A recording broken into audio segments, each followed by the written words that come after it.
Ali, can you provide some background on the CMMC model and how that comes into play? Yeah, and this is what I'm very, very excited about. I'm very passionate about cybersecurity, but I think if we look ahead, what year is it? 2021.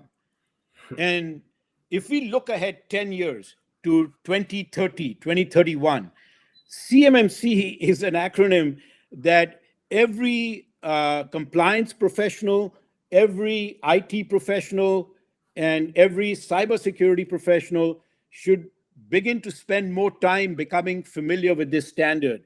The Cybersecurity Maturity Model Certification. First of all, let's get the acronym. Cybersecurity Maturity Model Certification, CMMC, it's the newest cybersecurity standard introduced from the Department of Defense, DoD. Now, our US Department of Defense has over 300,000 suppliers that they work with. A lot of these suppliers don't have good cyber capabilities in their businesses and organizations. So as a result, the suppliers are vulnerable to attacks from other countries. And if a supplier's infrastructure has been compromised and they are connected to the Department of Defense, that makes that DoD area vulnerable.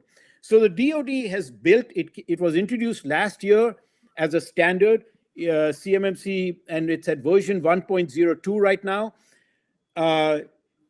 Already immediately, a supplier has to meet CMMC certification in order to do work with the Department of Defense. That's why it's such an important standard. And in my opinion, in the next few years, not only is the Department of Defense, but all federal government agencies are going to be looking at CMMC very seriously, because the CMMC is directly addressing the vulnerabilities that we have in the supply chain. I'd mentioned earlier that the supply chain is at risk, and the CMMC is an excellent reference. If nothing else, organizations should be looking to leverage the CMMC body of work to improve and make resilient their supply chain. The other thing that I wanted to mention, why is CMMC so important? All of us are familiar with NIST, the National Institute of Standards and Technologies.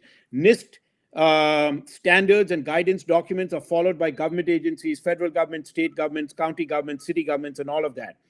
CMMC brings certification to the NIST standard. CMMC is actually very specifically built on NIST Special Publication 800-171. It has added additional requirements beyond NIST 800-171. In particular, NIST 800-171 has 14 domains. CMMC has added an additional 3 domains for a total of 17 domains. These 17 domains consist of 171 practices that organizations will need to be compliant with. So as I started studying the CMMC standard to learn more myself, I was really very fascinated with all of the requirements that are in CMMC. There are different maturity levels. So especially at maturity level 4 and 5, they're very targeted at advanced persistent threats, mitigating advanced persistent threats.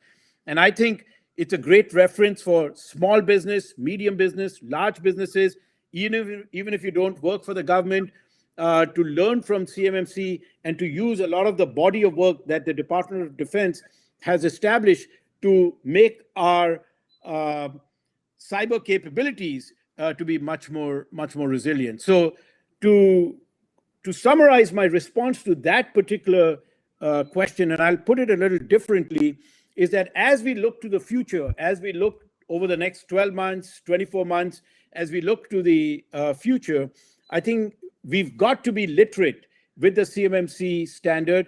And I think forward-looking organizations are going to find a lot of value in terms of mitigating risk by implementing the capabilities that are required associated with CMMC. So really valuable work. I encourage everyone to study it, to learn more about it. And I think we're going to see a huge impact of CMMC on all federal government agencies, state government agencies, and the wider business beyond. And certification is required. It's immediate. The DoD is phasing it over 5 years, so there'll be a certain percentage that are required to be certified now in order for them to work with the government in terms of DoD. And then by 2025, 2026, all suppliers will have to meet those requirements. So I look at CMMC a little differently. I see it as future now. And if we can learn about it, we can mitigate these APT threats significantly by integrating some of those requirements in our cyber defense program.